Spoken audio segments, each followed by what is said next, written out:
Hello and thanks for joining us for the Midday News. Midday town has reacted to recent brutal killing of two men, one a local from Bogia district, another a police officer, also from Midday. The metro pictures and videos shared by Midday reporter Alice Peter that you're about to see show the chaos arising from these senseless murders. Some of the images are graphic and have been blurred for decency. The violent reaction from locals erupted after a murder of the police officer just after midnight last night along the south coast of Transgogol. While our reporter is still gathering more information from Madang police on both tragedies, she stated that since early this morning, fights have erupted in certain parts of town. There are roadblocks by locals and stoning of vehicles. Madang town residents have been told to stay indoors. This video shows a crowd of people headed for N7, a popular pit stop for commuters along the highway. It is where the police officer was allegedly killed. Our reporter also said supermarkets in Madang town are under threat of being raided by opportunists after Newtown Plaza was broken into as a result of the chaos. At the time of the report being filed, police had not yet reported to the chaos. National Executive Council appointed Acting Governor General, Kikori member and Minister for Provincial and Local Level Government Affairs, Soraya Eoe, on Wednesday evening, welcomed Her Excellency Katalin Navok, President of Hungary, and her delegation to Papua New Guinea. Acting Governor General Eoe expressed that the visit by President Novak is significant as it is the first ever state visit by an Hungarian president to Papua New Guinea since PNG's establishment of its diplomatic relations on the 18th of January 1997. President Novak, who traveled to, and her delegates will travel to Manus today for a visit and will finally leave PNG on Friday, 27 October 2023.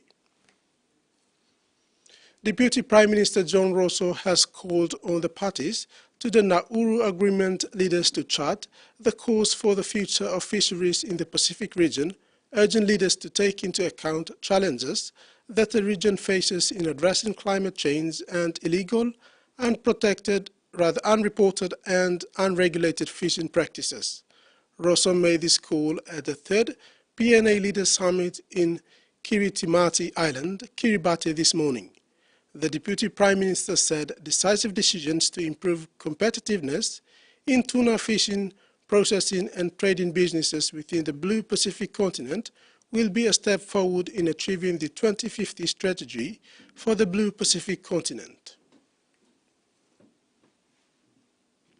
Papua New Guinea is the first country in the Pacific region to successfully host and complete a population situation analysis consultation from the 7th to 18th of October 2023.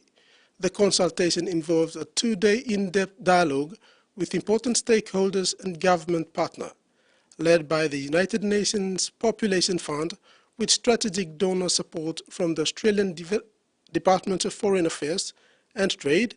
The PSA process involves an examination of the connections between various population trends, economic advancement, and the sustainability of development. The PSA draft from these two-day consultations will be ready by the end of October. The PNG Teachers Association, under the leadership of Aita Sanankepe, is poised for a major transformation with the introduction of a cutting-edge database management system. This system is said to address long-standing issues facing educators in Papua New Guinea, ensuring the secure storage of crucial data and marking a new era for the organization. The initiative pays tribute to the late Mark Meninga, who was instrumental in its inception. This groundbreaking step promises to revolutionize the association and empower educators across the country. In regional news, the United Nations says there are clear violations of humanitarian law taking place in Israel-Gaza war.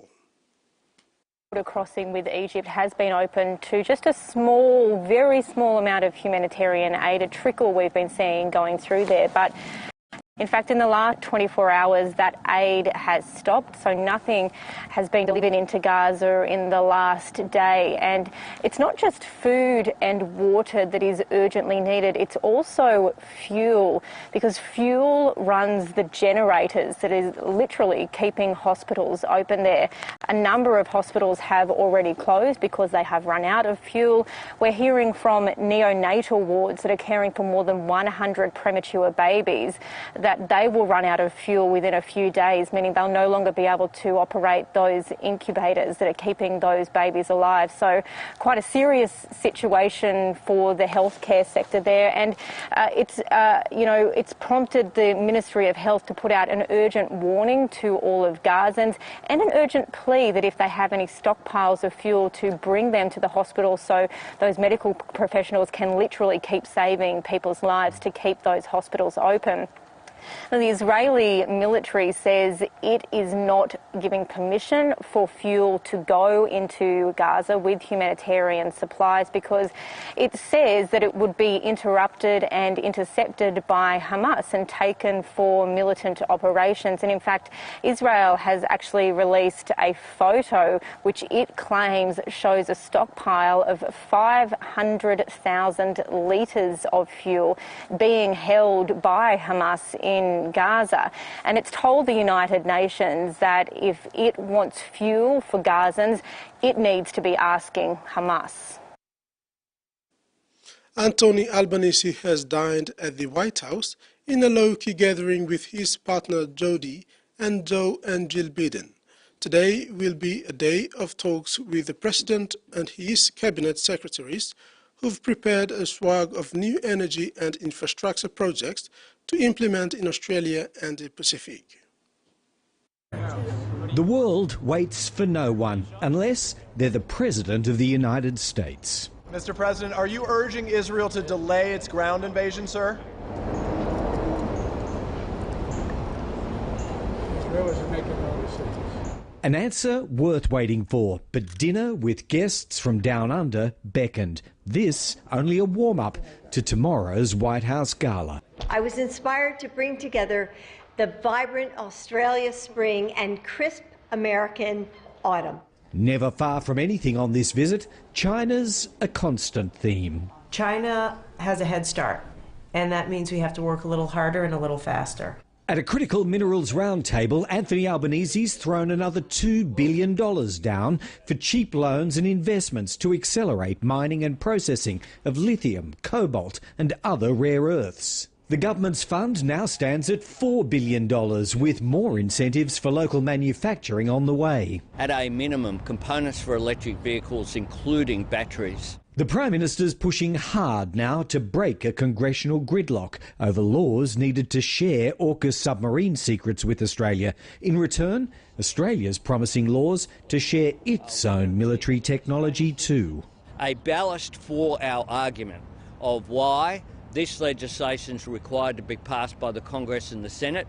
The President's men and women are apparently all in. We continue to share, continue to provide briefings and information to Congress so that they fully understand what we're trying to do here. All senior administration figures involved with AUKUS maintain Congress will approve what's needed so Australia gets the submarines as promised.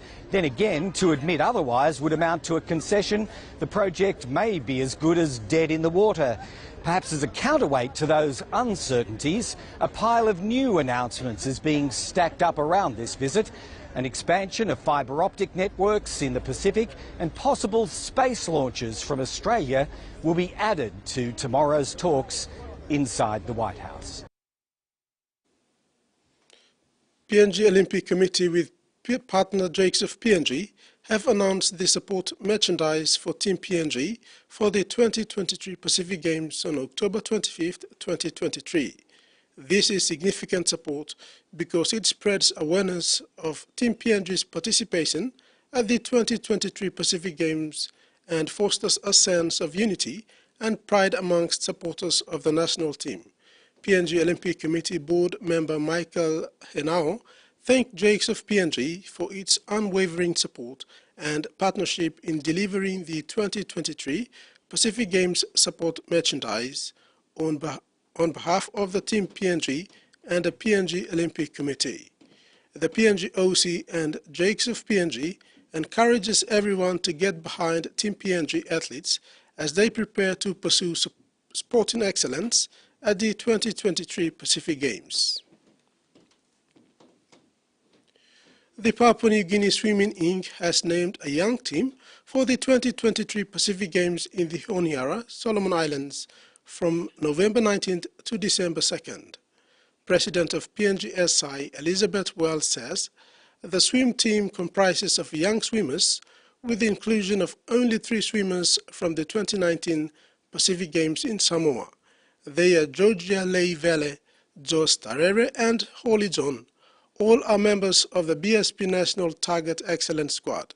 Wells said swimmers are continuing to rejuvenate their commitment and motivation to their preparations ahead of all areas including training, nutrition, mental and emotional training, as it has already been a big year of competition for the swimmers both in the country and internationally.